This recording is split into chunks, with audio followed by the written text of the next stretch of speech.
PA कुठे आहे तुमचा? पीए हां पीए. असं काय करताय? तुमचं शेड्यूल ठरवणारा, कामांची यादी करणारा पीए असेल ना तुमच्याकडे. हे एवढे कारनामे करता तुम्ही, लक्षात कसं राहायचं हो आज काय करायचं आहे काय नाही करायचं आहे, नाही का? तुमचे रोजचे कारनामे ऐकून थक्क झालो मी. दरवेळी तुम्ही मला आश्चर्याचे धक्के देता. आणि गंमत म्हणजे प्रत्येक वेळी बापाला त्रास देण्यासाठी तुम्ही जे काय नवीन आणि इनोव्हेटिव्ह जिनियस आयडिया शोधून काढताना कमाल आहे हो. सांगा आता स्वतःच्याच तोंडाने सांगा काय केलं आज? लाज वाटणं तर बंदच झालंय मला वाटतं. स्त्रीला एक सन्मान असतो, आदर असतो, आत्मसन्मान असतो, ह्याची काही जाणीवच राहिलेली नसेल किंवा जाणीव ठेवणं जड जात असेल. नाही तुम्ही दारू पिता, मारामाऱ्या करता, लोकांशी वाईट वागता. आता स्त्रियांबद्दल काही वाटेल असं झालेलं दिसतंय.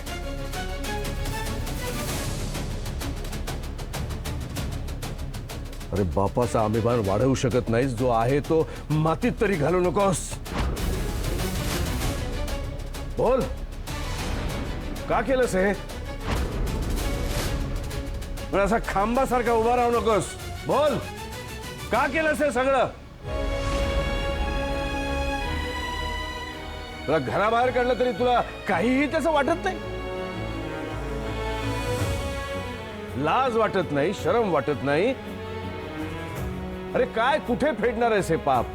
अजून किती छळणार आहेस मला या घराला? तू माझा मुलगा आहेस हे कोणाला सांगण्याची लाज वाटते मला, लाज.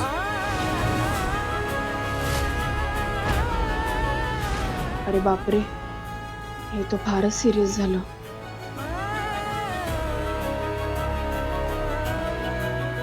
काका काका, मी काय म्हणते, इतकं नका बोलू, जाऊ द्या तुम्ही.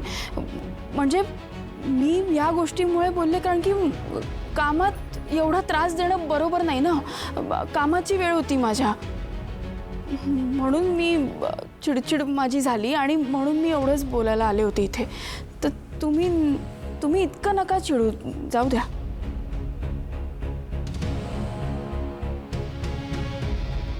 नाही एवढं सगळं होऊ नये, तुझा समजूतदारपणा दाखवलास, खरंच कमाल आहे तुझी.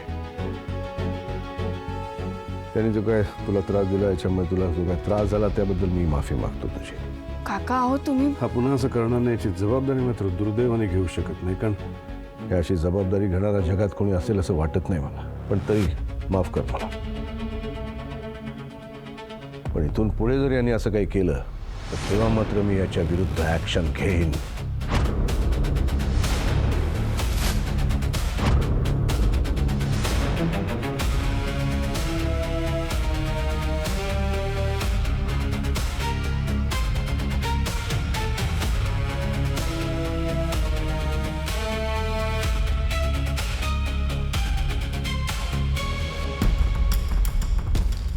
प्लीज यापुढे असं काहीही वागताना 4 वेळा विचार करशील.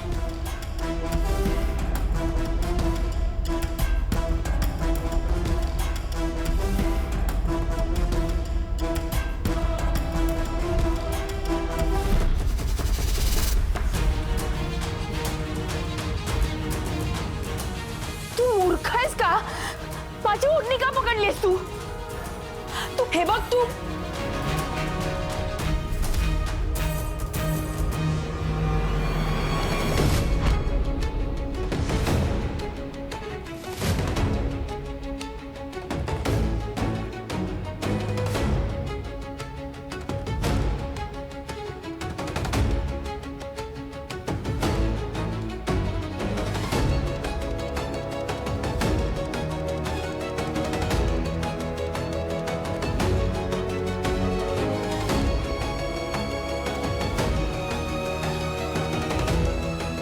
असं बोट करून याआधी दीपशी कुणीही बोललेलं नाहीये. तू आहेस कोण ग ह्या स्वरात आणि ह्या शब्दात त्याच्याशी बोलणारी? हो दीपचा माझ्या समोर अपमान केलेला मी कधीही सहन करणार नाही. मुळात मला तुझं वागणंच पटलेलं नाहीये. काय गरज होती तुला माझ्या दादाकडे येऊन त्याची तक्रार करायची? आणि मला कळेल नक्की काय झालंय ते. आत्या हे बघा, मी माझी रिक्षा चालवत होते. ऊन होतं म्हणून बाजूला रिक्षा लावली, तिथे थांबले होते, पाणी वगैरे पित होते, तर तिकडे हा आला. तू काय करतो इथे?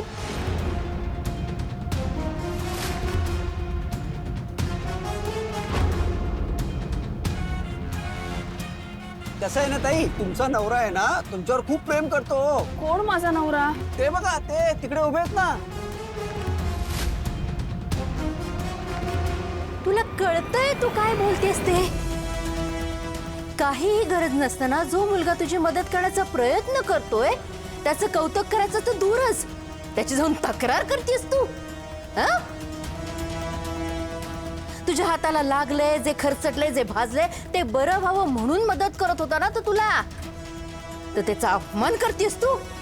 आपल्याला जो मदत करतो त्याचा अपमान करा हे शिकवलंय का तुझ्या घरच्यांनी तुला? खरं तर मला बरी वाटली होतीस ग तू, पण नाही. आत्या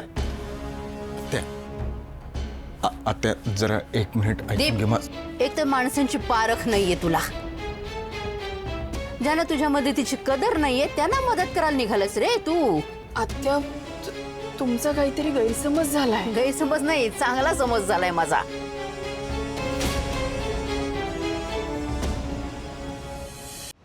आवश्यकता नसताना तुम्हाला खूप संधी दिली, त्याचं हे फळ दिलं तुम्ही आम्हाला. जे तुम्हाला मदत करतायत त्यांनाच चुकीचं ठरवायला निघालेत तुम्ही. म्हणजे उद्या माझ्या दादाच्या चांगुलपणाचा सुद्धा फायदा घ्याल तुम्ही नक्कीच, हो ना? नाही, तुमच्या सगळ्या गोष्टी माझ्या चांगल्याच लक्षात आल्यात. गरीब आहोत असं म्हणायचं, एखाद्या श्रीमंत कुटुंबाशी नातं जोडलं गेलं की मग आपले खरे रंग दाखवायचे. सुनू काय बोल. सगळं कुटुंबच तुमचं असं आहे ना? बास आत्या, आता माझंही ऐकून घ्या. आणि तुमच्या वयाचा मान ठेवून मी काही वाकडं बोलणार नाहीये, पण प्लीज माझं ऐकून घ्या.